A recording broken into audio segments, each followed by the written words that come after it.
because you have a Exactly. In fact, people expect it. Let's go.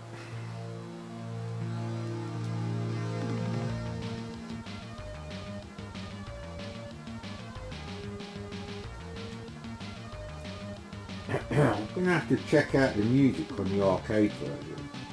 It's the second time I've come across an Atari Jaguar game which has got that funny SNES, small, very short sample sort of sound to the music.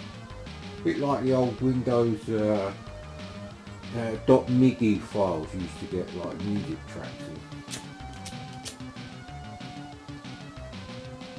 We're going to have a glass of wine to go with this. I had a glass of wine yesterday, so there's no wine left. So everything looks fine so far. Now I should point out, this game is one of the reasons why I didn't buy a Jaguar. Oh, if I've got a story about that, and we'll get into that a bit later. Now, immediately, there's this huge stinking shit-stained status panel that takes up a third of the size of the screen here. I don't understand why that's there.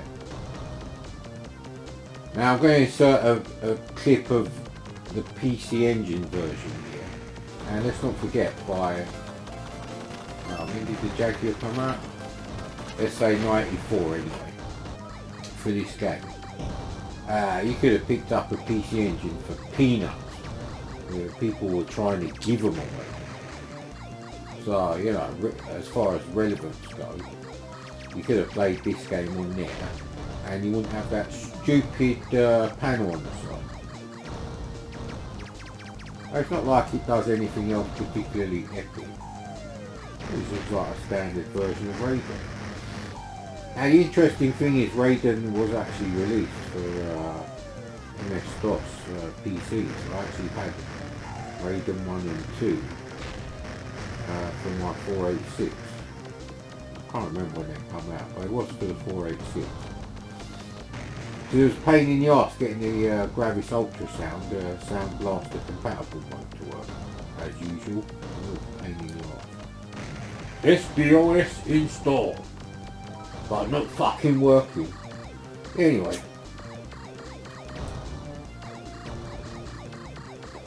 Now the other thing you've got to remember is, like most of these consoles after ColecoVision and the VCS, you have to use the controller they supply you, and the Jaguar controller is a real piece of shit. They're paying 50 quid for a copy of Raiden, and there's nothing particularly wow going on with the you know, the big explosions there. I mean, they don't look more than about 8 colours to me. It's certainly less than 60. There's just nothing amazing. So again, I'll have to look at the arcade, because it might be Raiden 2 I'm thinking of. So I've got very mediocre music, like, you know, Yamaha OPL style music, even though the Jaguar doesn't actually need to play such crap tunes. So again, I'll have to check the arcade, but it's a very underwhelming game.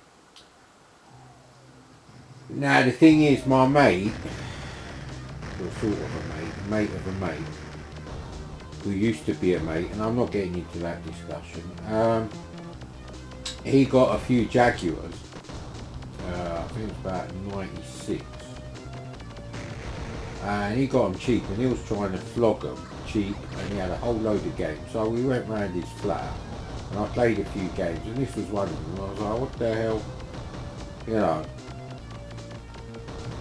I just didn't like the status panel, it's really annoying. Bloody screen capture on the emulator is not working great. Although the emulator itself don't use more than about 30% CPU.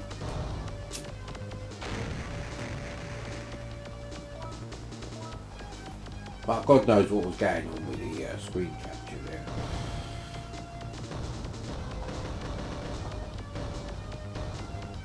But anyway, it's good enough. So, you know, it's, there's nothing spectacular about this board. And, you know, really that panel on the side just smacks of Atari ST game. It's like, I don't know why they did it like that. I've never seen any other version with a stupid thing like that.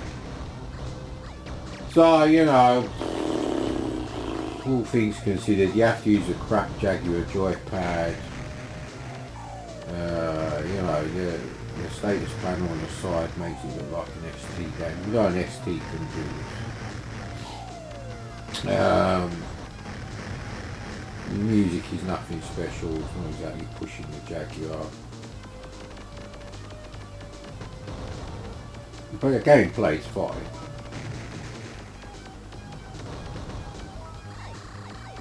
But if you like games like this, you should have picked up like a PC Engine with like 10 games used for about like 80, 90 quid, maybe 100 quid if you're getting ripped off around the time that the Jaguar was going cheap. So yeah, I don't think I'll ever buy a Jaguar. They're too expensive. I'm not going to replace my CD32 either for the same reason. I mean, it doesn't matter how good the hardware is. There's just nothing special going on with the games, really.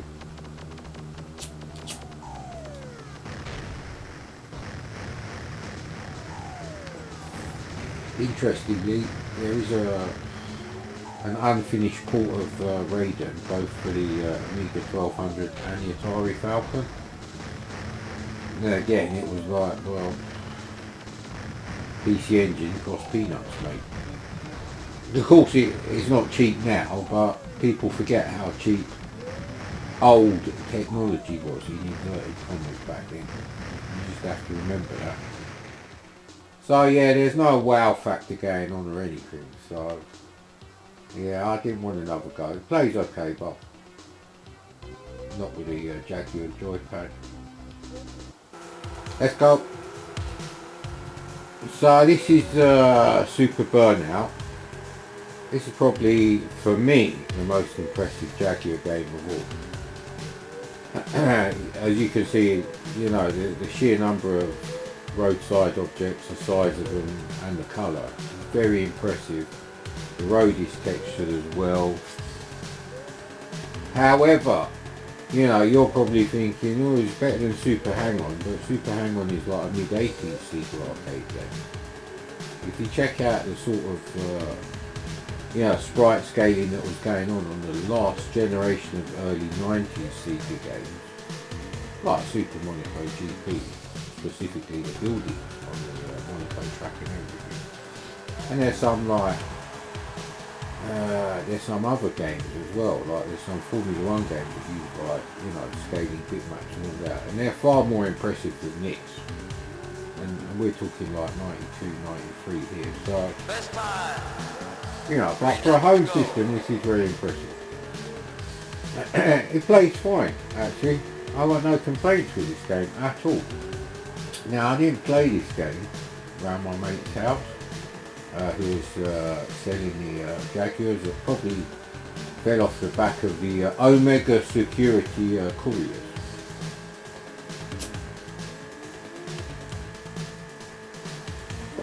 He was a bit of a dodgy geezer, so there is that. And it wasn't actually my mate, it was sort of a mate. It was someone I knew, but it was more of a friend of a friend. But no, I mean, the problem with this game is the computer riders are actually very good. So, nah. I don't know if you would say Lotus 2 is an easy game. I mean, on my first go of Lotus 2, I got quite far on it, I must admit.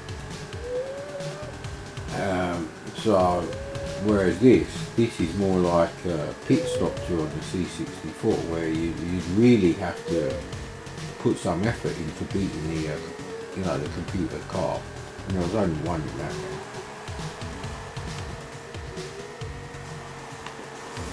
It's basically you versus a computer or another mate, and some back markers, but the back markers didn't really race, so they're just there to keep white. They're traffic basically. So yeah, this is a good Jaguar game. It's the first one I've come across so far that's actually good. You know, you think, yeah, that's damn impressive. The problem with a Jaguar is it's just there's no real arcade conversions that you want.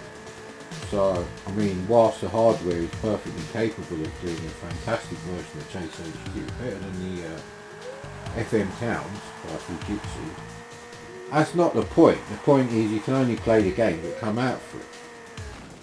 And cartridge games were expensive, so...